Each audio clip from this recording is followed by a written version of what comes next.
حاضرین کرام، قرائے ارض اس وقت نشریات کی حصار میں ہے جہاں تہذیب نو موجود ہے۔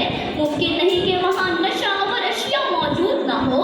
اس وقت پورا عالم نشریات کی خوفناک اثرات میں قید ہے۔ بالخصوص نئی نسلیں اپنے سنہرے مستقبل سے بے پرواہ ہو کر برقی رفتاری کے ساتھ اس طاقت میں منسلک ہو رہی ہیں۔ کیا کبھی آپ نے سوچا ہے کہ دنیا میں کروڑوں افراد اچانک نشے کے عادی بن گئے ہیں، یا آغاز ہی ایسا ہے؟ اگر یہ سلسلہ پرانا ہے تو اقوام متحدہ، امریکہ اور یورپ کو اس پر پہلے کبھی تشویش کیوں نہیں ہوئی؟ اور اگر نیا ہے تو کن حالات نے لوگوں کی اتنی بڑی تعداد کو لقمۂ اجل بنا دیا؟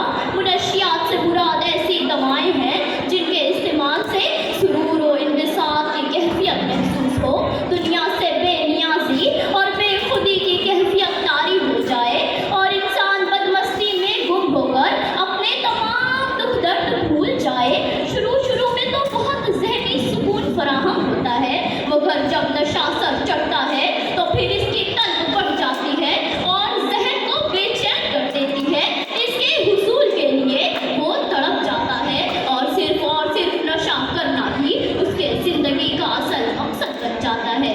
ہمارے آج کے سلگتے مسائل تو بے شمار ہیں: بھوک، روزی روٹی، تعلیم، بے روزگاری، غربت، جہالت، ناجائز خواہشات کا ٹھاٹھے مارتا سمندر جو پورے معاشرے کو اپنی لپیٹ میں لیے ہوئے ہے۔ گلیوں، بازاروں، چوراہوں، یہاں تک کہ قانون کے محافظ کے زیر سائے یہ زہر ملنے لگا ہے جو انسانی زندگیوں کو قطرہ قطرہ نچوڑ رہی ہے۔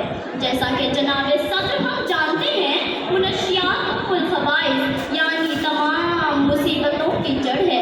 منشیات کا استعمال کرنے والا انسان ذہنی و جسمانی امراض میں مبتلا ہو جاتا ہے۔ وہ کسی بھی وقت غیر اخلاقی حدود کو پار کرنے میں ذرا بھی ہچکچاہٹ محسوس نہیں کرتا۔ دنیا میں 500 سے زیادہ مرکبات کے مفردات ہیں جنہیں بطور نشہ استعمال کیا جاتا ہے۔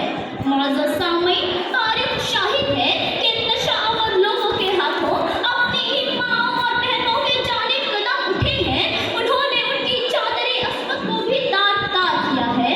اپنی ہی بیویوں اور بچیوں کو اپنے ذہنی سکون اور مدہوشی میں مست ہونے کے لیے جب جیب میں پیسے نہیں رہے تو اپنی وقتی تسکین کے لیے انہیں بازار کے حوالے کر دیا۔ منشیات کے زیر اثر ہی تمام رشتوں کا تقدس پامال ہوتا جا رہا ہے۔ گھروں میں ناچارگی، طلاق کے بڑھتے رجحانات، خودکشی کے واقعات، جرائم کی کثرت اور اسی طرح رشتہ داروں سے ترک تعلق بھی منشیات کے مضر اثرات میں شامل ہے۔ فرد معاشرہ اخلاقی قدروں، عفت و عزت، ناموس سے، وفا اور حیا سے محروم ہو جاتا ہے۔ جن نوجوانوں کو ملک و قوم کا مستقبل کہا جاتا ہے، وہ منشیات کی لت میں لگ کر اپنے مستقبل سے کھلواڑ کرتا نظر آتا ہے۔ حاضرین، منشیات ہمارے سماج کے لیے ایک ناسور ہے جو سماج کو دیمک کی طرح کھا رہی ہے۔ اس نے ہمارے نوجوان نسلوں کو کھوکھلا کر کے رکھ دیا ہے۔ اصلاح معاشرہ ضرورت ہے۔ جناب صدر، ابتدا ہمیں اپنے گھروں سے کرنی ہوگی۔ بچوں کی حرکت و سکنات پر نظر رکھنی ہوگی، ان کو دیے جانے والے اخراجات کا حساب رکھنا ہوگا اور ساتھ ہی ساتھ معاشرے کو اسلامی تعلیمات سے روشناس کرنا ہوگا، کیونکہ اسلام ہی وہ واحد مذہب ہے جس نے نشہ و اشیاء کو حرام قرار دے دیا۔ شریکان بس، منشیات کی لت کتنی ہی بڑی کیوں نہ ہو، فرمان مصطفیٰ کے تناظر میں اسے ختم کیا جا سکتا ہے۔ جب مسلمانوں کے لیے شراب حرام قرار دے دی گئی تھی تب حکم ربانی گونجا اور شراب مدینہ کے گلیوں میں گندے پانی کی طرح بہا دی گئی۔ اسی طرح ہمیں مساجد سے، مدارس سے، مکاتب سے، خانقاہوں سے، علماء کرام، اسکولوں، کالجوں میں منشیات کے خلاف مہم چلانی ہے۔